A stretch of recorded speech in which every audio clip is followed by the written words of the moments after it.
स्वतंत्र भारत में शिक्षा की प्रणाली हमारी अपनी नहीं, रक्षा की प्रणाली हमारी अपनी नहीं, कृषि गौरक्ष वाणिज्य के प्रकल्प हमारे अपने नहीं, सेवा उद्योग के प्रकल्प हमारे अपने नहीं, संविधान की आधारशिला हमारी अपनी नहीं।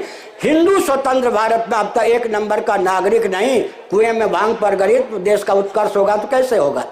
भारतीय संविधान की 25वीं धारा की धिज्जी उड़ा करके जैन हिंदुओं के वर्ग से पृथक अल्पसंख्यक घोषित कर दिए गए। 4 साल पहले बौद्ध पहले पृथक कर दिए गए, सिख पहले पृथक कर दिए गए। हिंदुओं के एक एक घटक को भारतीय संविधान की 25वीं धारा की धिज्जी उड़ाकर अल्पसंख्यक खाते में डाल करके हिंदुओं को अल्पसंख्यक बनाने का षड्यंत्र उच्च स्तर से विदेशी तंत्रों के द्वारा चल रहा है। एक संकेत और कर दूं, यहाँ भी IPS IAS होंगे। इस बार सुना है कि चुनाव में तो IPS IAS भी कूद पड़े, शिक्षा शास्त्री भी कूद पड़े, बहुत अच्छी बात है, न्यायविद भी कूद पड़े। लेकिन एक मैं संकेत करता हूँ, आजकल जो IPS IAS बनाने, जज और वकील बनाने का पाठ्यक्रम है, पाठ्य पुस्तकें हैं बनाने की, वो हमारी अपनी है क्या?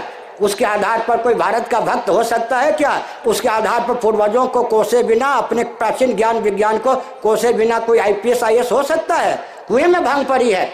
वो पाठ्य पुस्तक दी गई है जिससे हमारे अस्तित्व और आदर्श को हम सुरक्षित नहीं रख सकते। आपको मालूम हो या ना मालूम हो, भारत में पाठ्य पुस्तकें विदेशी तंत्र के द्वारा बनता है। भारत स्वतंत्र होने पर भी उनका यंत्र बनकर अंधानुकरण करके विकास के नाम पर गड्ढे में चला जा रहा है। भारत की पहचान अपनी नहीं रह गई।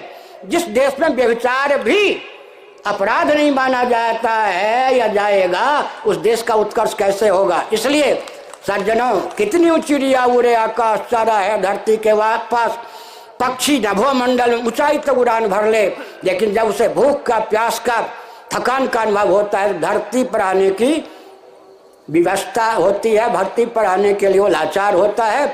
हमने संकेत किया सज्जनों, किसी दल पर, किसी व्यक्ति पर कटाक्ष न करके, भारत को लेकर आत्मीयता होने के कारण, विश्व के उत्कर्ष में भारत के उपयोग और विनियोग को न देखने के कारण अपनी पीड़ा को हमने आपके साथ